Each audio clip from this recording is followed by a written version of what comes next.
نحمدہ و نصلی علی رسولہ الکریم۔ ناظرین، آج ہم اسلام کے عظیم تر سپہ سالار حضرت خالد بن ولید رضی اللہ تعالیٰ عنہ کے اسلام قبول کرنے کا واقعہ آپ کے سامنے پیش کرنے جا رہے ہیں۔ آپ ہمارے چینل کو سبسکرائب کریں اور جو کچھ ہم آپ کے سامنے پیش کرتے ہیں اس کو سمجھنے کی اور اس کے مطابق آگے بڑھنے کی کوشش بھی کریں۔ حضرت خالد بن ولید رضی اللہ تعالیٰ عنہ کے نام سے کون واقف نہیں ہے؟ خالد بن ولید اسلام قبول کرنے سے پہلے کفار مکہ کی طرف سے عظیم تر سپہ سالار تھے، اور اسلام قبول کرنے کے بعد اسلام کے بھی عظیم تر سپہ سالار تھے۔ حضرت خالد اپنے اسلام کے حوالے سے خود بتاتے ہیں کہ جب مسلمانوں کے خلاف ہر مہم میں میری کاوشیں ناکام ہو گئیں، ہر جنگ کے اندر مسلمانوں کو فتوحات ملنے لگیں اور حضور اکرم صلی اللہ علیہ وآلہ وسلم کو کامیابی حاصل ہونے لگی، تو میں اپنے اندر ہی اندر سوچ رہا تھا کیا ویسے کرنا چاہیے کہ میں یا تو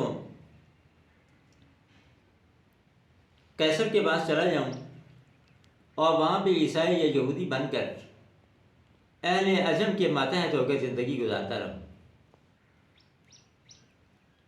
یا پھر یہ ہے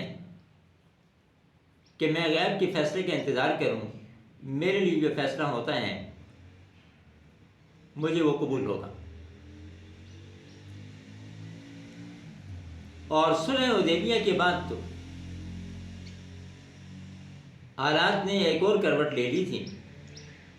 قریش مکہ کی طاقت انتہائی کمزور ہو چکی تھی۔ اب وہ تلوار کے ساتھ فیصلہ کرنے کی بجائے صلح ناموں کے اوپر آ چکے تھے، اور ان کی صلح نے مسلمانوں کی طاقت کی دھوم مچا دی تھی، اور ادھر نجاشی بھی مسلمان ہو گیا تھا۔ لہٰذا میری یہ سوچ اور زیادہ مستحکم ہو گئی کہ مجھے قیصر کے پاس جانا چاہیے یا پھر غیب کے فیصلے کا انتظار کرنا چاہیے۔ میں اسی سوچ میں تھا کہ عمرۃ القضاء کے لیے حضور اکرم صلی اللہ علیہ وآلہ وسلم مکہ مکرمہ تشریف لائے۔ عمرہ کی ادائیگی پر جب حضور صلی اللہ علیہ وسلم اور ان کے صحابہ مکہ آئے تو میں مکہ سے نکل کر باہر جا کے چھپ گیا۔ جب مسلمان عمرہ ادا کرنے کے بعد واپس گئے تو واپسی پر مجھے میرے بھائی ولید بن ولید نے، جو کہ عمرہ کی ادائیگی کے لیے حضور اکرم صلی اللہ علیہ وآلہ وسلم کے ساتھ مدینہ سے آیا تھا اور اسلام قبول کر چکا تھا، اس نے ایک خط لکھا اور اس نے کہا، خالد بن ولید، اسلام ایک سچا مذہب ہے۔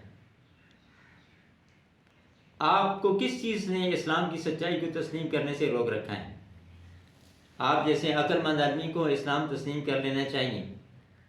اور حضور اکرم صلی اللہ علیہ وآلہ وسلم بھی یہ فرماتے ہیں کہ خالد کو ہمارے ساتھ ہونا چاہیے اور ہمارے ساتھ مل کر اسے غیر مسلموں کے خلاف جہاد کرنا چاہیے، ہم اسے ہر طرح کی عزت دیں گے۔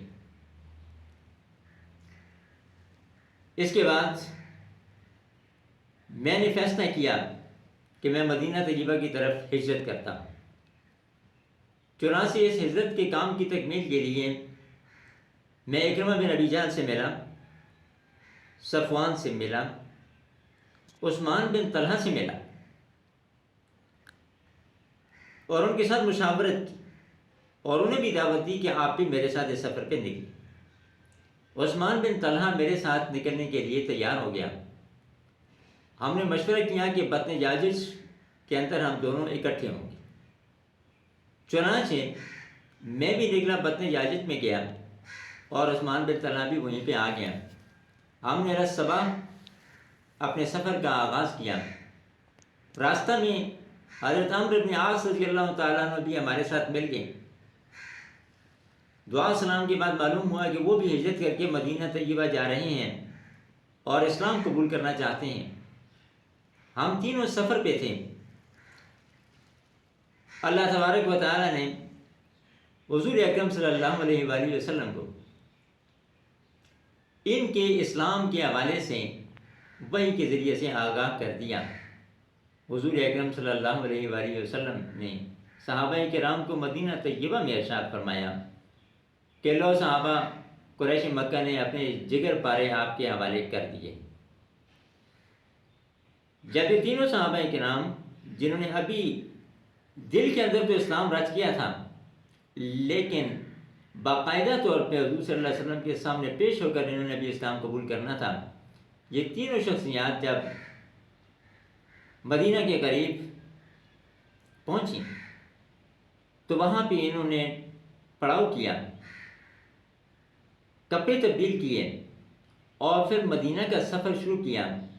تو راستہ میں خالد بن ولید کے بھائی ولید بن ولید آ کر انہیں ملے اور کہنے لگے کہ جلدی کیجیے گا، حضور اکرم صلی اللہ علیہ وآلہ وسلم آپ کے منتظر ہیں۔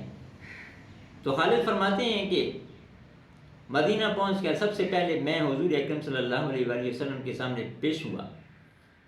میں نے حضور اکرم صلی اللہ علیہ وآلہ وسلم کی خدمت میں سلام عرض کیا، الصلاۃ والسلام علیک یا رسول اللہ۔ حضور اکرم صلی اللہ علیہ وآلہ وسلم نے خندہ پیشانی کے ساتھ میرے سلام کا جواب دیا، اور پھر میں نے کلمہ شہادت پڑھا، اشہد ان لا الہ الا اللہ واشہد ان محمد رسول اللہ۔ اس کے بعد حضور اکرم صلی اللہ علیہ وآلہ وسلم نے مجھے کہا کہ میرے قریب ہو جائیے گا۔ میں قریب ہوا تو حضور نے فرمایا کہ اللہ کا شکر ہے جس نے خالد کو ہدایت نصیب فرمائی۔ اے خالد بن ولید، میں یہ سمجھتا تھا کہ تیری بہترین عقل تجھے ضرور بھی اسلام کی راہ کی طرف لے آئے گی۔ میں نے حضور سے درخواست کی کہ میرے سابقہ گناہوں کی معافی کے لیے دعا فرما دیجیے گا۔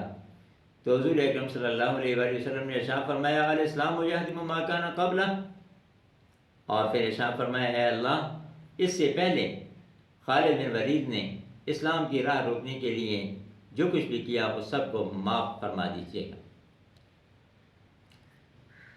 ان کے بعد عثمان بن طلحہ آگے بڑھے اور انہوں نے کلمہ شہادت پڑھ کر حضور اکرم صلی اللہ علیہ وسلم کی بیعت کی، اور پھر تیسرے نمبر پر عمرو بن عاص رضی اللہ تبارک و تعالیٰ نگاہیں نیچے کیے ہوئے انتہائی شرمندگی کے ساتھ اپنے ان کاموں پہ جو یہ پہلے کر چکے تھے قریش مکہ کے لیے اور اسلام کو نقصان پہنچانے کے لیے، یہ انتہائی شرمندہ تھے اور حضور کے سامنے سر نیچے کیے ہوئے پیش ہوئے، اور سلام کے بعد انہوں نے کلمہ شہادت پڑھا اور حضور صلی اللہ علیہ وسلم کی خدمت میں عرض گزار ہوئے کہ اللہ کے رسول صلی اللہ علیہ وآلہ وسلم میری سابقہ غلطیوں کی معافی کے لیے دعا فرما دیجیے گا۔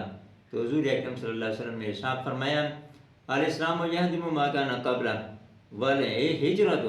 والہجرۃ تہدم ما کان قبلہا۔ اسلام قبول کرنے سے پہلے جتنے بھی آپ کے گناہ تھے اسلام قبول کرنے کی وجہ سے وہ معاف ہو چکے ہیں، اور ہجرت بھی ہجرت کرنے سے پہلے کے تمام گناہوں کے لیے معافی کا ذریعہ بن گئی ہے۔ یہ تینوں شخصیات اوائل سفر سن 8 ہجری کے اندر مشرف با اسلام۔ بہت شکریہ۔